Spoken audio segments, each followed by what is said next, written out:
ذرا دیکھیں خواجہ نظام الدین اولیاء کی سیرت کس طرح ہے. یتیم, کھانے پینے کا کوئی سامان نہیں, ماں کپڑے سلتی ہیں یا دھاگا کاٹتی ہیں, اس سے جو ملتا ہے گھر چلتا ہے. فرماتے ہیں خواجہ نظام الدین اولیاء کبھی کبھی ایسا ہوتا تھا گھر میں کھانے کے لیے کچھ نہیں ہوتا تھا, مدرسہ جانے کے لیے کبھی کبھی ماں کھانا تیار کر دیتی تھی, ہم ناشتہ کر لیتے تھے, ٹفن لے کر مدرسے کو جایا کرتے تھے. کبھی کبھی ایسا ہوتا گھر میں چولہا ہی نہیں چلتا تھا, تو جب ماں رخصت کرنے کے لیے دروازے پہ لاتی بس ایک جملہ کہتی, بڑی بھوک لگی ہوتی, ماں بس یہ کہتی کہ بیٹا آج گھر میں کچھ نہیں پکا ہے, آج ہم اللہ کے مہمان ہیں, بس یہ کہتی تھی. خواجہ نظام الدین اولیاء فرماتے ہیں بس ماں کے اس جملے سے بھوک ایسی ختم ہو جاتی جیسے کسی نے پیٹ بھر کھانا کھلا دیا ہو.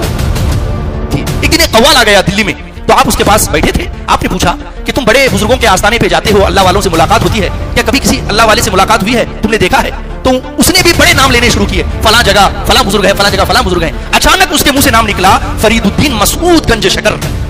جیسے ہی یہ لفظ نکلا خواجہ نظام الدین اولیاء فرماتے میرے دل میں ایک دل میں دھک سی ہوئی. فرمایا میں سمجھ گیا کہ یہ نام کوئی معمولی نام نہیں ہے, ابھی تک اتنے نام سن رہا تھا, دل میں کوئی دستک نہیں ہوئی تھی, شاید یہ وہ شخص ہے جو دل کے اندر آنے والا ہے, اسی لیے دل کے دروازے پر دستک ہوئی ہے. ان کے بارے میں پوچھا, انہوں نے کہا کہ وہ بڑے غریب ہیں, ان کی خانقاہ بھی بڑی غریب ہے, وہاں کھانے پینے کا بھی انتظام نہیں ہے, کئی دنوں تک فاقہ ہوتا ہے, کبھی کھانے کا انتظام ہوتا ہے, لیکن کرامت یہ ہے کہ بڑی بھوک لگی ہوتی ہے. حضرت جب خانقاہ میں تشریف لاتے ہیں اور لوگ جب زیارت کرتے ہیں تو ساری بھوک ختم ہو جاتی ہے ان کی زیارت کے بعد, دل میں اور محبت پیدا ہوئی اور ان کے اندر کشش پیدا ہوئی. حضرت محترم, ویڈیو اگر پسند آئی ہو تو ویڈیو کو لائک کریں, شیئر کریں, اور اگر ہمارے چینل پر نئے آئے ہوں تو چینل کو ضرور سبسکرائب کر کے بیل آئیکن کو بھی ضرور دبائیں تاکہ ہماری نئی آنے والی ویڈیو آپ تک ضرور پہنچے.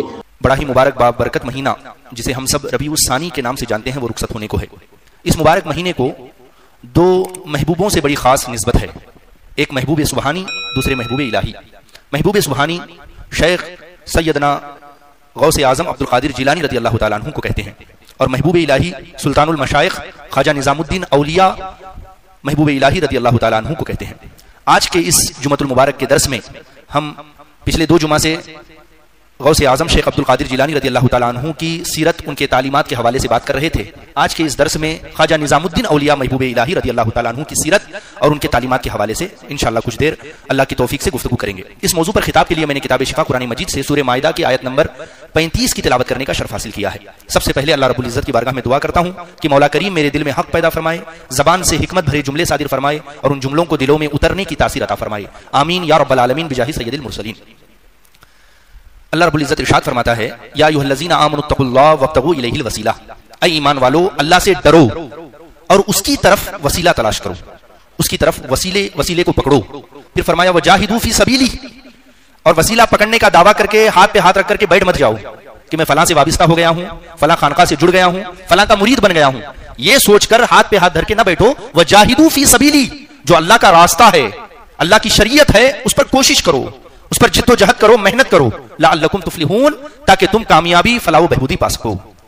یہ آیت پاک کا ترجمہ اور مختصر سا مفہوم ہوا, جس میں اللہ رب العزت اپنے برگزیدہ بندوں کی تلاش, ان کی جستجو اور ان کے ساتھ وابستہ ہونے کا اپنے بندوں کو حکم دے رہا ہے کہ اللہ والوں سے جڑ جاؤ, اللہ والوں سے وابستہ ہو جاؤ. یہ اللہ رب العزت اس آیت مبارکہ میں اپنے بندوں کو حکم دے رہا ہے. دیکھیے, اسلام ایک ایسا دین ہے کہ جہاں وہ اپنے ماننے والوں کو اللہ کی بندگی کا بھی حکم دیتا ہے, ساتھ ہی ساتھ اس بندگی کا طریقہ کیا ہے یہ بھی بتاتا ہے. جہاں اللہ رب العزت اور قرآن مجید دین اسلام اپنے ماننے والوں کو اللہ کی عبادت, اس کی فرما برداری کی تعلیم دیتا ہے, وہیں اولیاء صالحین کی صحبت, ان کی سنگت اختیار کرنے کی بھی قرآن مجید بات کرتا ہے.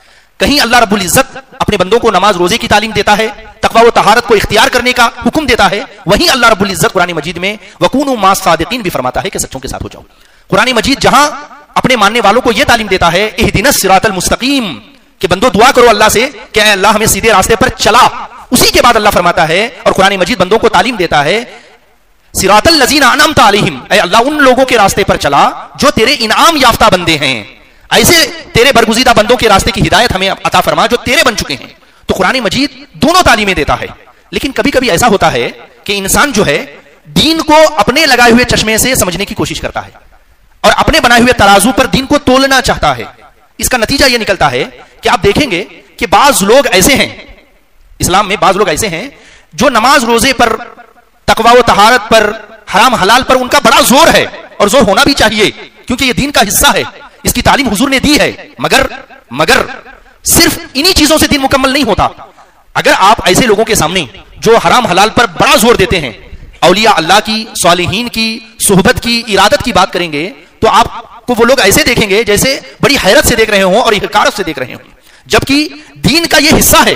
جس طرح اللہ رب العزت نے نماز روزے کا بندوں کو حکم دیا ہے کہ نماز پڑھو، روزہ رکھو، زکات دو، جس طرح اللہ نے یہ حکم دیا ہے، اسی طرح اللہ رب العزت نے وَكُونُوا مَعَ الصَّادِقِينَ کا بھی حکم دیا ہے، وَابْتَغُوا إِلَيْهِ الْوَسِيلَةَ کا بھی حکم دیا ہے. تو یہ باتیں اولیاء صالحین کی صحبت کو اختیار کرنا، ان کی سیرت پہ بات کرنا، یہ دین اور اسلام اور اللہ رسول کے احکامات اور تعلیمات سے الگ نہیں ہیں، بلکہ یہ بھی قرآن و حدیث کا حصہ ہیں. اور خود اللہ رب العزت نے اپنے بندوں کی باتیں قرآن مجید میں کی ہیں، اور خود قرآن نے اس کو اپنا موضوع سخن بنایا ہے. اگر یقین نہ آئے تو قرآن دیکھیے، قرآن مجید سورہ کہف ہے، اللہ رب العزت اس میں اپنے کچھ اولیاء کا ذکر فرماتا ہے. سورہ کہف میں اولیاء کا ذکر فرماتا ہے، ان اولیاء کا ذکر فرماتا ہے جو اولیاء کافر بادشاہ سے گریز کر کے، کافر بادشاہ سے بچ کر کے اپنے ایمان کو بچانے کے لیے غار میں چلے گئے. اصحاب کہف جنہیں کہا جاتا ہے، وہ غار میں چلے گئے. جب وہ غار میں چلے گئے تو ان کی محبت میں، ان کی عقیدت میں، ان کی وفاداری میں ایک کتا بھی ان کے پیچھے پیچھے جانے لگا. اصحاب کہف غار کے اندر چلے گئے. میں قصہ کہانی نہیں سنا رہا ہوں، میں قرآن سنا رہا ہوں. اصحاب کہف غار کے اندر چلے گئے، اس کے بعد کتا ان کی وفاداری میں اس غار کے باہر جا کر بیٹھ گیا. تو اب اللہ رب العزت اس کتے کا ذکر کرتے ہوئے فرماتا ہے کہ قلبہم باسط ذراعیہ بالوسیط، کہ ان کا کتا جو ان کی وفاداری میں بستی کو چھوڑ کر آیا تھا، اس فکر میں اسے یہ فکر نہیں تھی کہ مجھے کھانا کون کھلائے گا، میری زندگی کے رہنے کا سامان کیا ہوگا، اسے یہ فکر نہیں تھی. بس وہ اولیاء کی محبت میں، اللہ والوں کی محبت میں اولیاء کے پیچھے آ گیا تھا. اللہ اس کا ذکر قرآن میں کر رہا ہے، جہاں اولیاء کا ذکر کر رہا ہے وہی کتے کا ذکر ساتھ میں کر رہا ہے. اور اللہ فرما رہا ہے قلبہم ذراعیہ بالوسیط، ان کا کتا اس غار کے سامنے اپنے دونوں ہاتھوں کو پھیلا کر بیٹھا ہوا ہے. اب آپ مجھے بتائیے، قلبہم باسط ذراعیہ بالوسیط، اس سے کیا حرام حلال پتہ چلتا ہے؟ اس سے کیا فرض واجب پتہ چلتا ہے؟ اس سے کیا اللہ کی حکمت ہے؟ حکمت اور اللہ کی منشا یہی ہے کہ جو اللہ کا ہو جاتا ہے اور جو اس کا ہو جاتا ہے، جہاں اللہ رب العزت اپنے اولیاء کا ذکر کرتا ہے، ان کے وفادار کتے کا ذکر بھی ساتھ میں کرتا ہے. اب اس آیت کا مقام اتنا بڑا ہے، جو ثواب ذالک الکتاب لا ریب فیہ پڑھنے سے ملے گا، وہی ثواب قلبہم باسط ذراعیہ بالوسیط پڑھنے سے بھی وہی ثواب ملے گا. اور جس طرح ایک انسان ذالک الکتاب لا ریب فیہ بغیر وضو کے اس آیت کو نہیں چھو سکتا، اس کتے والی آیت کو بھی نہیں چھو سکتا، کیونکہ وہ بھی اللہ کا کلام ہے، یہ بھی اللہ کا کلام ہے. تو دیکھا آپ نے، یہ اللہ کی سنت ہے. میں سمجھانا یہ چاہ رہا تھا کہ اللہ رب العزت کی تعلیمات میں سے ہیں اولیاء صالحین کا ذکر کرنا، ان کے تذکرے کو کرنا، تاکہ انسان کو اللہ والوں کا مقام پتہ چلے اور خود بندے اللہ والے کی طرح بننے کی کوشش کر سکیں. تو آج کے اس درس میں ہم سلطان المشائخ خواجہ نظام الدین اولیاء کی سیرت، ان کی تعلیمات پر کچھ دیر بات کریں گے. خواجہ نظام الدین اولیاء ایک بڑا عظیم نام، جن کو ذو البحرین کہا جاتا ہے، یعنی یہ علماء کے سر کا بھی تاج ہے خواجہ نظام الدین اولیاء، اور صوفیہ اور اولیاء کے سر کا بھی تاج ہیں. دونوں سمندر ان کے اندر جمع ہیں. ایک ظاہری علوم کا، شریعت کا، قرآن و حدیث کا سمندر بھی ان کے اندر جمع ہے، ان کی ذات کے اندر، اور دوسری طرف ولایت کا، تقوی و طہارت کا سمندر بھی ان کے اندر جمع ہے. یہی وجہ ہے کہ افغانستان سے لے کر شری لنکا تک جتنی خانقاہیں ہیں، ساری خانقاہوں کے سر پر لگنے والے تاج کے ہیرے کا نام ہے خواجہ نظام الدین اولیاء. اتنا عظیم نام ہے خواجہ نظام الدین اولیاء کا. ان کا تذکرہ آج ہم کچھ دیر سماعت کریں گے. خواجہ نظام الدین اولیاء، جس ذات کو عظیم بنانا ہوتا ہے، اللہ رب العزت اس کی پیدائش سے پہلے ہی سے امتحانات شروع کر دیتا ہے. جس کو اللہ بڑا بنانا ہوتا ہے، تو خود خواجہ نظام الدین اولیاء کی والدہ فرماتی ہیں کہ خواجہ نظام الدین اولیاء کی ابھی ولادت نہیں ہوئی تھی، پیدائش نہیں ہوئی تھی، ابھی وہ پیٹ میں تھے، اور کچھ ہی دن بعد ان کی ولادت ہونے والی تھی. فرماتے ہیں مجھے خواب نظر آیا، خواب میں غیب سے ایک آواز آئی، اور کہنے والے نے کہا کہ جو تیرے شکم میں بچہ پل رہا ہے، یہ بڑا عظیم بچہ ہے، کوئی معمولی نہیں ہے، یہ بڑا عظیم بننے والا ہے، بڑا عظیم ہونے والا ہے. لیکن تمہیں ایک چیز اختیار کرنی پڑے گی، یا تو اپنے شوہر کو اختیار کرنا پڑے گا یا اس بچے کو اختیار کرنا پڑے گا، دو میں سے کسی ایک کو اختیار کرنا پڑے گا. خواجہ نظام الدین اولیاء نے کی والدہ نے اپنے دل میں سوچا کہ میری زندگی تو گزر چکی ہے، میری شادی ہوئی، بچے ہوئے، میں نے شوہر کے ساتھ سکھ کے اور خوشی کے دن دیکھے. اگر میں شوہر کو اختیار کرتی ہوں تو بچے کے ساتھ ناانصافی ہوگی، اگر بچے کو اختیار کرتی ہوں تو اپنی زندگی پر، اللہ کی قدر پر صبر کر لوں گی، میری زندگی کسی طرح گزر جائے گی. تو انہوں نے دل میں ارادہ کر لیا، زبان سے کچھ نہیں کہا، بس دل میں ارادہ کر لیا تاکہ جو خواب دکھا رہا ہے اسے پتا چل جائے. دل میں ارادہ کر لیا کہ میں اپنے بچے کو اختیار کرتی ہوں. تو کئی کتابوں میں لکھا ہوا ہے سیرت کی، خواجہ نظام الدین اولیاء کی سیرت کی کتابوں میں، کہ اگلے ہی دن ان کے والد کا انتقال ہو گیا، یا پیدائش ہونے سے کچھ دن پہلے انتقال ہو گیا. تو خواجہ نظام الدین اولیاء رضی اللہ تعالیٰ عنہ ایک یتیمی کے داغ کو لے کر پیدا ہوئے. یتیم ہونا کوئی معمولی بات نہیں ہے. ایک سنت وہ ہوتی ہے جس پہ ہر کوئی عمل کر سکتا ہے. شادی کرنا سنت ہے، مسواک کرنا سنت ہے، اور جو ہے میٹھا کھانا سنت ہے، خوشبو لگانا سنت ہے. یہ سنتیں ایسی ہیں جس پر ہر کوئی عمل کر سکتا ہے. لیکن ایک سنت وہ ہوتی ہے جس پر عمل نہیں کیا جاتا بلکہ خود اللہ اس پر عمل کرواتا ہے. تو یہ وہ سنت ہے یتیم ہونا. تو خواجہ نظام الدین اولیاء رضی اللہ تعالیٰ عنہ اسی داغے یتیمی کے ساتھ پیدا ہوئے. دنیا سمجھ رہی تھی یہ داغ ہے، لیکن اللہ کی مشیت یہ دیکھ رہی تھی کہ تو اس پر عمل کر لے تاکہ دنیا کو پتا چل جائے کہ تو حقیقت میں وارث نبی بن کر دنیا میں تشریف لایا ہے. جس طرح حضور یتیم بن کر دنیا میں تشریف لائے، وارث نبی خواجہ نظام الدین اولیاء بھی اسی طرح یتیم بن کر دنیا میں تشریف لائے. پھر یہ ہوا آپ کی والدہ، آپ رہتے تھے بدایوں شریف میں. بدایوں یہ شہر ہے یو پی کا، وہاں آپ کی ولادت ہوئی اور آپ ایک عمر تک وہاں رہے. آپ کی تعلیم جو ہوئی، میں مختصر چھوڑ کر کے آپ کی تعلیمات بتا رہا ہوں، ورنہ آپ کی تعلیمات کے لیے اتنی موٹی کتاب ہے فؤاد الفؤاد شریف. آپ کی تعلیمات، آپ کی سیرت، اس طرح یہ بڑی عظیم کتاب ہے، بڑی معتبر مستند کتاب ہے. خواجہ حسن نظامی نے ہم پر یہ احسان کیا کہ اس کو ہمارے سامنے جمع کر کے رکھ دیا. تو خواجہ نظام الدین اولیاء جب چھوٹے سے تھے 4-5 سال کے، تو شادی مقری کے پاس آپ نے اپنی تعلیم کا آغاز کیا. شادی ایک مفہوم ہمارے دماغ میں ہے شادی کا کہ نکاح کو ہم اور اب شادی سمجھتے ہیں، لیکن شادی کا اصل معنی ہوتا ہے خوشی. یہ نو مسلم تھے، شادی جو بزرگ تھے وہ نو مسلم تھے. ایسا لگتا ہے کہ جب یہ ایمان لائے ہوں گے تو ان کو اتنی خوشی حاصل ہوئی ہوگی کہ جس نے ان کو کلمہ پڑھایا ہوگا انہوں نے کہہ دیا ہوگا کہ تو شادی ہے، سراپا خوشی ہے، آج سے بڑھ کر تجھے کبھی کوئی خوشی نہ ملی ہوگی، اس لیے تیرا نام ہی شادی ہے. ان کا نام تھا شادی مقری. مقری کہتے ہیں جیسے آج آپ کہتے ہیں حافظ صاحب، قاری صاحب، مولوی صاحب، عالم صاحب، حافظ صاحب کہتے ہیں نا، تو اس زمانے میں مقری کہتے تھے قرآن پڑھانے والے کو. تو ذرا سوچئے وہ کیسے نو مسلم رہے ہوں گے جو نظام الدین اولیاء جیسی شخصیت کو قرآن پڑھاتے تھے. تو خواجہ نظام الدین اولیاء خود فرماتے ہیں خواجہ مقری کی اور شادی مقری کی ایک کرامت تھی. توجہ سے سنیں، ایک کرامت تھی ان کی، پڑھانے والے جو شادی مقری تھے ان کی کرامت تھی. ان کی کرامت یہ تھی کہ جو شخص بھی ان سے قرآن ایک پارا بھی اگر پڑھ لیتا تھا تو اللہ کے فضل سے وہ مرنے سے پہلے تک حافظ ضرور ہو جاتا تھا. اللہ کوئی نہ کوئی انتظام کرتا تھا کہ مرنے سے پہلے قرآن مکمل حفظ کرنا اسے ضرور نصیب ہو جاتا.